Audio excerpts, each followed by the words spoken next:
大家好，我是丽姐，欢迎大家来听情感故事。接下来我将用当事人第一人称视角讲述整个故事。喜欢我的频道，欢迎点赞订阅，谢谢大家啦！我叫李明哲，今年45岁，是台北某知名大学的社会学教授。3年前，我的人生轨迹因为一封电子邮件彻底改变。当时我正沉浸在学术研究中，对于全球化背景下的跨文化交流现象特别感兴趣。那是个普通的周三下午，我收到一封来自巴西圣保罗大学的邮件，里面提到有2位研究生希望来台湾进行为期1年的交换学习，而我的研究方向正好符合他们的学习目标。哇塞，这不就是现成的研究素材吗？我当时心里这么想着，几乎是立刻就回复了邮件，表示非常欢迎他们的到来，并愿意担任他们在台湾的指导教授。邮件往来几次后，我才得知这2位学生竟然是一对双胞胎姐妹，玛利亚和安娜。他们在邮件中附上了自己的照片。天啊，那一刻我真的惊呆了。照片中的2个女孩有着巴西人典型的深邃五官，蜜糖色的肌肤，乌黑闪亮的长发如瀑布般垂落。最让人印象深刻的是她们那双充满灵气的大眼睛，仿佛能说话似的。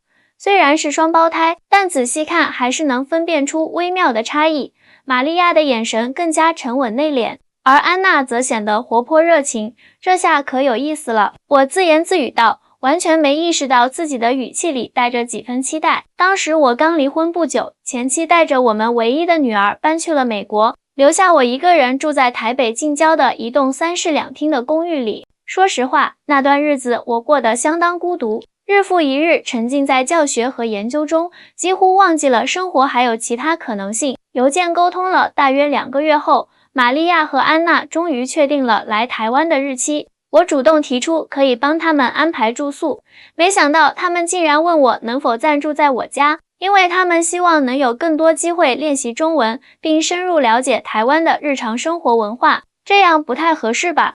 我犹豫了一下，但转念一想，我家确实有2间空着的客房，而且作为他们的指导教授，提供住宿也算是学术交流的一部分。最重要的是，我真的很想打破自己单调的生活。好吧，我家有足够的空间，你们可以住在这里，但必须遵守一些基本规则。我在回复邮件中写道。就这样，在一个阳光明媚的9月初，我在桃园机场见到了真人版的玛利亚和安娜。老天爷，照片根本无法完全展现她们的美貌。她们身高大约170公分左右，穿着简单的牛仔裤和 T 恤，却依然散发着令人难以忽视的魅力。特别是那种自信的气质，是年轻女性特有的光彩，让我这个中年大叔瞬间感觉自己老了许多。李教授，终于见到您了。安娜用带着浓重口音的中文热情地打招呼，然后给了我一个拥抱。我有点不知所措，在台湾，师生之间很少有这么亲密的肢体接触。您好，李教授，感谢您的帮助。玛利亚则更为含蓄，只是伸出手与我握了握，但那双眼睛里的感激之情却让我心头一暖。我带着他们回到了我位于新北市的家。当我打开门，带他们参观时，他们的反应让我有些意外。哇，这里真的好干净整洁哦，完全不像是单身男人的家耶。安娜惊叹道，转身对着姐姐玛利亚眨了眨眼。别这样说，安娜。玛利亚轻声责备妹妹，然后对我说，您的家很舒适，李教授，谢谢您愿意收留我们。我有些尴尬地笑了笑，我平时比较习惯整洁的环境，有助于思考。你们的房间在这边，已经准备好了。接下来的几天是适应期，我们3个人努力在这个空间里找到各自的生活节奏。让我意外的是，玛利亚和安娜虽然是双胞胎，性格却截然不同。玛利亚喜欢安静，经常泡在书房里阅读或者写论文，而安娜则活力四射，总是尝试新事物，甚至开始学做台湾菜。李教授，您尝尝我做的卤肉饭。某天晚上，安娜兴奋地端出一盘散发着香气的卤肉饭。说实话，色泽和味道都有点奇怪，但看着她期待的眼神，我还是吃得一干二净。真的很特别。我含糊地评价道。玛利亚笑着摇头，别被他骗了，教授。安娜在巴西的厨艺也是出了名的糟糕。嘿，姐姐，你怎么能这样说我？安娜假装生气地撅起嘴，那副模样让我不由自主地笑出声来。就这样，我们3个人的共同生活开始了。开始的2个月一切顺利，我们各自有各自的空间，但也会在晚餐时间聚在一起交流一天的见闻。渐渐的，我发现自己开始期待这样的时刻，甚至会特意提前下班回家。然而，问题在第3个月开始显现。那天是周五晚上，我刚结束一场学术讨论会，回到家，发现客厅里传来音乐声和笑声。推开门，眼前的景象让我呆住了。安娜和玛利亚穿着短裤和背心在客厅里跳舞，显然是有些喝醉了。看到我回来，他们不但没有停下，反而兴奋地招呼我加入。李教授，来吗？别这么严肃。今天是周末。安娜拉着我的手臂，我能清晰地感受到她皮肤的温度和柔软。那一刻，我的心跳突然加速。我有些累了，你们继续玩吧。我挣脱她的手，逃回了自己的房间。那一晚，我辗转反侧，无法入睡。我开始意识到，这种同居关系可能没有我想象的那么简单。接下来的日子里，我开始刻意避开与他们独处的机会，尤其是安娜。我甚至开始在学校加班，只为了晚些回家。但这种逃避并没有持续多久，因为玛利亚注意到了我的异常。一天下午，当我以为家里没人时，回到家想取些资料，却发现玛利亚一个人坐在书房里看书。教授，我们需要谈谈。她合上书本，直视着我的眼睛。有什么事吗？我假装镇定地问。您最近好像在避开我们，特别是安娜，是我们做错了什么吗？我深吸一口气，不，你们没有做错什么，只是我觉得我们之间需要保持一些距离。我是你们的指导教授，这种关系应该更加专业。玛利亚沉默了一会儿，然后说，我理解，但教授，我和安娜真的很感谢您给我们提供的这一切，我们并不想让您感到不舒服。我知道，我点点头，只是有时候文化差异会造成一些误解。那次谈话后，家里的气氛变得有些微妙。安娜似乎收敛了许多，不再像以前那样热情奔放，而玛利亚则变得更加沉默寡言。我们3人之间的互动变得客气而疏远，就像真正的房东和租客那样。然而，命运的转折点在圣诞节前夕到来。那天台北难得下起了大雪，整个城市仿佛披上了一层银装。我下班回家时，发现家里温暖如春，空气中弥漫着松饼和热巧克力的香气。惊喜！安娜和玛利亚同时喊道。客厅里布置了简单的圣诞装饰，桌上摆满了各种食物，甚至还有一瓶开封的红酒。我们知道您可能不庆祝圣诞节，但在巴西，这是家人团聚的重要日子。玛利亚解释道。我们想感谢您这几个月来的照顾。是啊，您就像我们在台湾的家人一样，安娜补充道，语气里透着真诚。那一刻，我感到一股暖流涌上心头。离婚后，我已经很久没有体会到家的感觉了。在他们的坚持下，我留下来一起庆祝。我们吃着美食，喝着红酒，分享各自的故事。气氛越来越轻松，笑声充满了整个房间。也许是酒精的作用，我开始讲述自己的婚姻失败，讲述那种被抛弃的痛苦，以及随之而来的孤独感。这些是我从未向任何人倾诉过的感受。教授，您不应该一个人承受这些。玛利亚轻声说，她的眼睛里闪烁着同情和理解。是啊，人生苦短，我们应该抓住每一个可能带来快乐的机会。安娜举起酒杯，脸上带着微醺的红晕。那晚过后，我们之间的关系开始发生微妙的变化。最初的那种紧张感消失了，取而代之的是一种更为亲密却又难以界定的氛围。我不再刻意避开他们，甚至开始期待每天晚上的聚餐时光。我们会一起讨论学术问题，分享各自文化中的趣事，有时甚至会一起看电影。然而，好景不长，新年过后，安娜开始表现出对我越来越明显的好感。最初只是一些微妙的眼神接触，后来则是不经意的身体触碰。每当这种时候，我都能感觉到玛利亚的目光，但她从未说什么。事情在一个周末的夜晚彻底失控。那天，我们3人一起观看了一部情感电影。影片结束后，安娜提议喝点酒放松一下，一杯接一杯，不知不觉中，客厅里只剩下我和安娜2个人。玛利亚因为第2天有早课而先去休息了。教授，安娜的声音有些含糊，您知道吗？我一直很欣赏您。谢谢，我努力保持冷静。你是个很优秀的学生。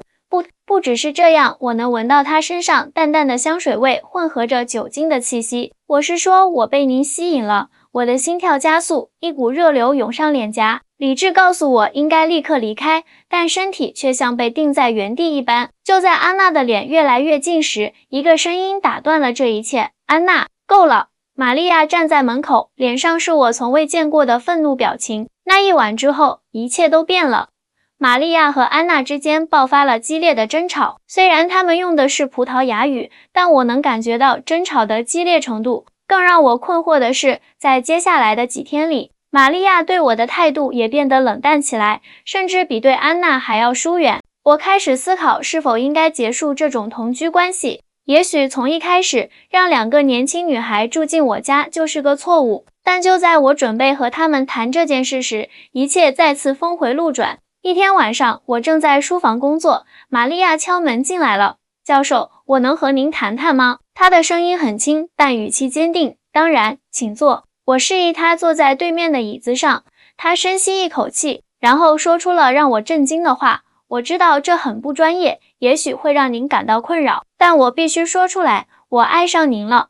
我完全愣住了，一时间不知道该如何回应。我知道您可能对安娜有好感，她继续说，眼神中带着一丝伤痛，但我希望您知道，我的感情是认真的，不像安娜那样随意。玛利亚，我终于找回自己的声音，这种关系是不可能的。我是你们的指导教授，这违反了学术道德。我们只是想寻找爱与被爱的感觉。他的眼中闪烁着泪光。在一个陌生的国度，您是我们唯一的依靠。就在这时，门被猛地推开，安娜站在那里，脸上写满了震惊和愤怒。玛利亚，你怎么能这样？她喊道，声音中充满了背叛的痛苦。你明明知道我的感受。接下来发生的一切如同一场梦境。双胞胎姐妹之间爆发了前所未有的激烈争吵，所有的秘密都在这一刻被揭露。原来，他们来台湾的真正目的根本不是学术交流，而是逃离巴西的一段复杂关系。他们选择我，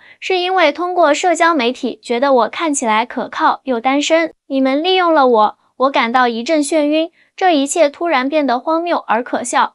不是这样的。玛利亚急切地辩解，最初可能是，但后来我真的闭嘴吧。安娜打断了她，别再装了。我们都知道真相。那晚之后，我的家彻底陷入了冰冷的战场。双胞胎姐妹不再说话，每次不得不同时出现在一个空间时，空气都仿佛凝固了一般，而我则完全陷入了茫然和自责中。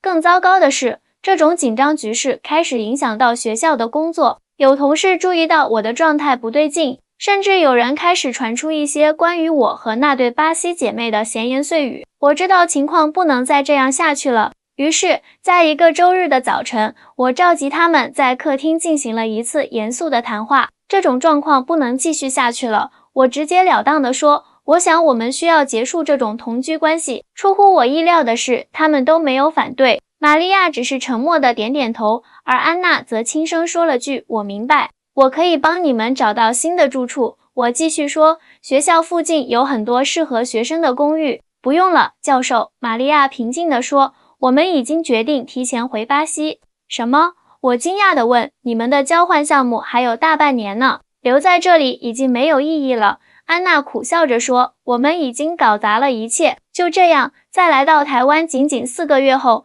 玛利亚和安娜收拾行李准备离开。看着他们整理物品，我心里五味杂陈。尽管发生了这么多混乱的事情，但某种程度上，他们的到来确实给我孤独的生活带来了前所未有的活力和温暖。送别的那天，台北又下起了雨，我们3个人站在机场，气氛尴尬而沉重。教授，谢谢您的一切，玛利亚轻声说，眼中含着泪水。是啊，对不起，搞得这么复杂。安娜补充道，难得地表现出了成熟的一面。我勉强笑了笑，祝你们在巴西一切顺利。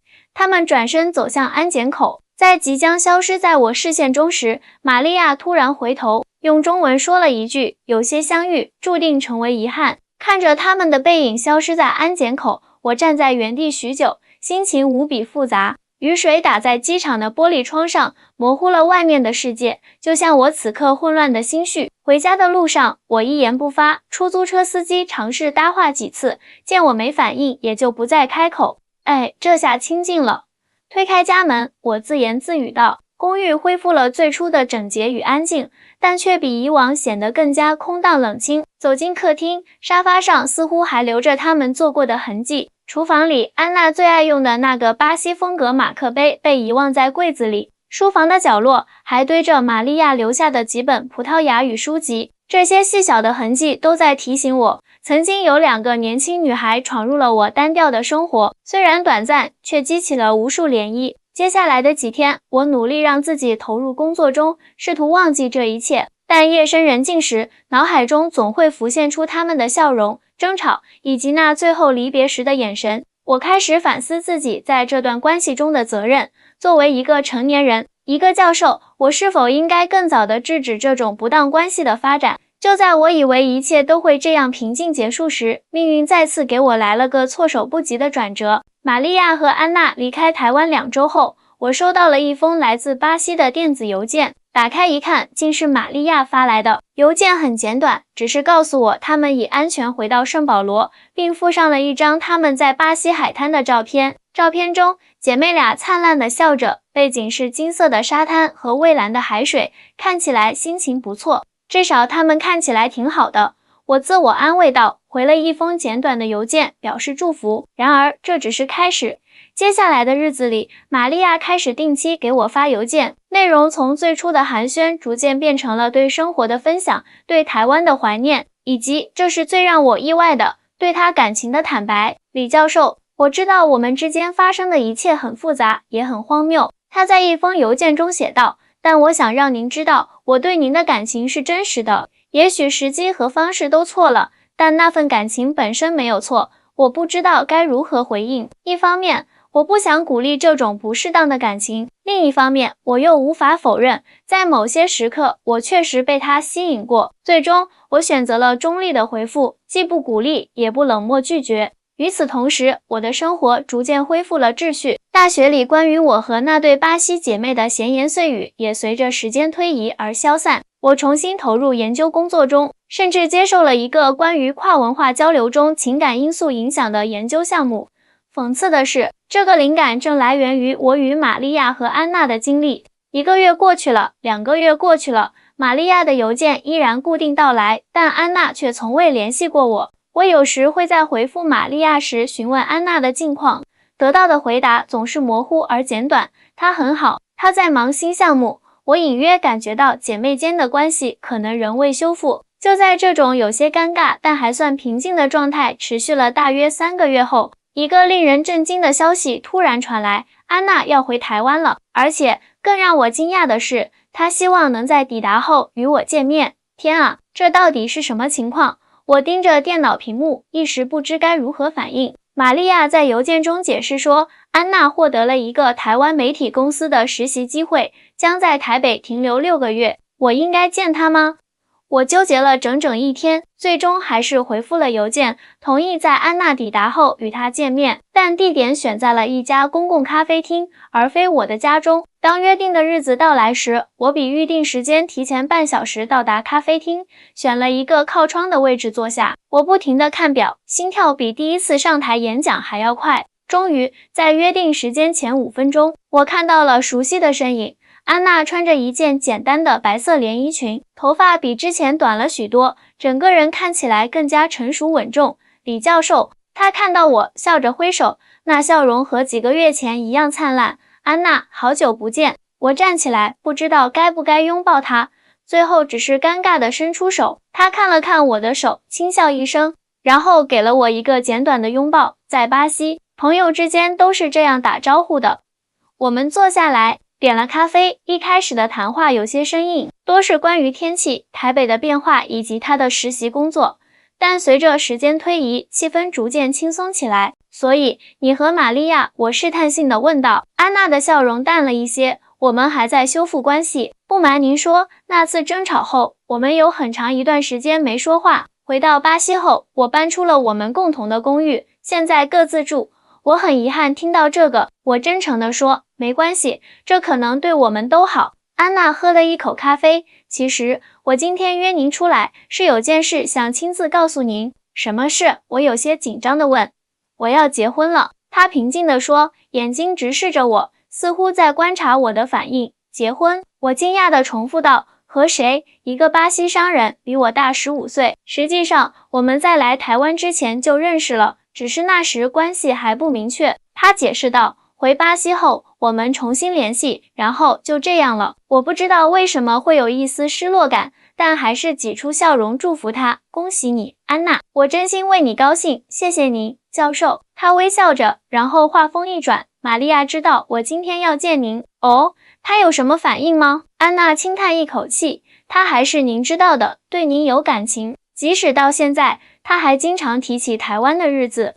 我不自在地调整了一下坐姿。安娜，关于那段时间发生的事，教授，他打断我，我们都是成年人，没必要假装什么都没发生过。是的，我当时被您吸引了，玛利亚也是，但那更多是因为您代表了我们在一个陌生国度里的安全感和依靠。他的坦率让我有些惊讶，但也松了一口气。我们继续聊了一会儿，气氛比之前轻松了许多。临别时，安娜告诉我，她的未婚夫下个月会来台湾，希望我能与他见面。我答应了，同时心里明白，这个约定意味着我们终于可以把那段混乱的关系彻底放下，重新以朋友的身份相处。安娜离开后，我坐在咖啡厅里思考了很久，然后我做了一个决定，是时候回复玛利亚那些情感表露了。我拿出手机，给她发了一封长邮件，温和但坚定地表明了我的立场。我珍视与他的友谊，但我们之间不可能有更深的发展。我希望他能放下过去，向前看。发完邮件，我感到一阵轻松，仿佛卸下了肩上的重担。然而，这种轻松感并没有持续太久。1周后，我收到了玛利亚的回复。出乎我意料的是，她并没有表现出失望或伤心，而是用平静的语气接受了我的决定。更让我惊讶的是，他在邮件最后附上了一个消息，他也遇到了新的恋情，对方是他在大学里的一位教授同事，真是太巧了。我轻声自语，不知道这是真相还是他为了挽回面子的善意谎言。无论如何，我为他感到高兴，同时也为这个看似完美的结局感到一丝讽刺。就这样，我与巴西双胞胎的故事似乎告一段落了。安娜顺利完成了她在台北的实习，并在她未婚夫来访期间邀请我共进晚餐。那是一个愉快的夜晚，她的未婚夫是个健谈幽默的中年男子，看得出来他们之间有真挚的感情。玛利亚则继续在圣保罗大学完成她的学业，偶尔还会给我发邮件，但内容已经完全是学术性的交流，再无暧昧之意。然而，命运从来不会如此简单地画上句号。就在一切看似平静的发展时，一个惊天动地的消息传来，安娜的未婚夫在一次商务旅行中遭遇车祸，不幸身亡。这个噩耗让所有人都震惊不已。我立刻给安娜发了慰问邮件，但没有收到回复。几天后，玛利亚告诉我，安娜陷入了极度悲痛之中，已经回到了巴西老家休养。她需要时间来接受这个事实。玛利亚在邮件中写道，语气中充满了对妹妹的担忧。接下来的几个月里，我没有再收到关于安娜的任何消息，只有玛利亚偶尔会告诉我一些她的近况，但都不太乐观。安娜辞去了工作，整日把自己关在房间里，拒绝与外界接触。而就在我以为这个故事就此黯淡收场时，意外再次降临。那是一个平常的周二下午，我正在办公室准备课程材料，突然接到了一个国际长途电话。喂，我接起电话，李教授。一个熟悉又陌生的声音传来，我是玛利亚。玛利亚，我惊讶地问，发生什么事了吗？电话那头沉默了几秒，然后他缓缓说道，安娜自杀了。这个消息如同一道闪电击中了我，让我瞬间失去了言语能力。安娜，那个阳光开朗的女孩，怎么可能？什么时候的事？我终于找回自己的声音，低声问道。3天前，玛利亚的声音听起来疲倦而悲伤。她留下了一封信给您的。我的心沉了下去。给我的？是的，玛利亚轻声说。她希望我能亲自告诉您，她一直爱着您。即使与那个男人订婚，她心里始终放不下在台湾的那段时光。她未婚夫的去世让她彻底崩溃，因为她一直活在愧疚中，愧疚于他并不真正爱她。我完全呆住了，无法理解这一切。在我的印象中，安娜和她的未婚夫看起来那么幸福，怎么可能还有？玛利亚继续说，声音开始颤抖。她在信中说，她知道我也爱着您，所以她选择放弃，让我有机会。但现在她永远离开了，而我不知道该如何面对这一切。电话那头传来抽噎声，我知道玛利亚正在哭泣，我的心如同被撕裂一般疼痛，既为安娜的离去感到深深的悲痛，又为这一切背后复杂纠缠的情感感到震惊和负疚。我该怎么做？我无助地问，更像是在问自己。教授，玛利亚的声音突然变得坚定，我下周会去台湾参加在台北举办的一个学术会议，我希望能见您一面，把安娜的信亲手交给您。我答应了，心中充满了复杂的情绪。挂断电话后，我瘫坐在椅子上，泪水不受控制地流下来。安娜的笑脸不断在脑海中闪现，那个在客厅跳舞的夜晚，那个在机场最后回望的瞬间，一切都历历在目，却永远无法再现。1周后，我在同一家咖啡厅见到了玛利亚，她比上一次见面时消瘦了许多，眼睛下方有明显的黑眼圈，整个人看起来疲惫不堪。这是安娜的信，她递给我一个封好的信封，上面用中文写着我的名字。我接过信封，手微微发抖。你还好吗？我轻声问道。玛利亚苦笑了一下，我不知道什么是好。安娜走了，而我感觉自己的一部分也跟着她一起消失了。我们沉默地坐了一会儿，最后玛利亚开口，教授，我想请求您一件事。什么事？请您读完安娜的信后，忘记我们，忘记那段时光，忘记发生过的一切。她的眼神坚定而痛苦，这是唯一能让我们都得到解脱的方式。我没有立即回答，因为我不确定自己能否做到。最终，我点了点头，我会尽力。谢谢您。玛利亚站起身，这是我们最后一次见面了。再见，李教授。再见，玛利亚。我轻声道别，看着她的背影消失在咖啡厅门外的人潮中。这就是我的故事，一个台湾教授与巴西双胞胎之间复杂而悲伤的情感纠葛。感谢大家的收听，我是丽姐，我们下次再见。